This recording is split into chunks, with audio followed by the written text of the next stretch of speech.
Hi guys! Welcome back to my vlog, and for today's video, gagawa tayo ng buffalo wings. Ay, hindi siya wings, tight siya, pero ito-sauce natin yung sauce ng buffalo wings.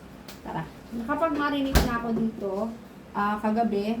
So, comment below ko na lang yung recipe kung paano ko siya minarinate. Okay? Ang na mantika.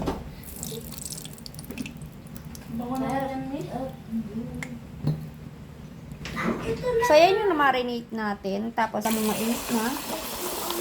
I-fry lang natin yan. So, yan guys, prito lang natin yan hanggang mag-brown na sila. Yan guys, mainit na yung kawali. Lagay na tayo ng butter dyan. Sawin lang natin yan.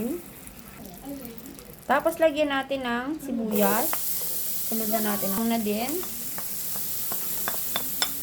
Naikot ng kamay ko, ang fairness. Lagay lang tayo ng tomato sauce. Konti lang. Ketchup din, guys.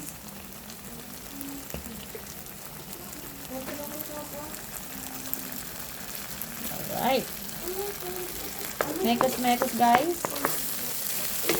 Garlic powder. Tapos, MSG, kahit anong MSG na meron kayo. Magic sarap. Mekos ulit. So, yan. Pwede na natin ilagay ang ating chicken.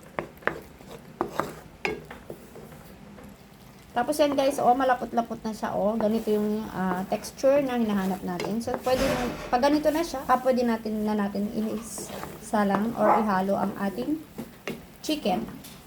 Prinay natin kanina to. Ganyan lang po. Combine lang natin para maganda sa tignan. Ayan. Kanin at ready na to. Yan guys, ready na ang ating buffalo sauce chicken. Tara!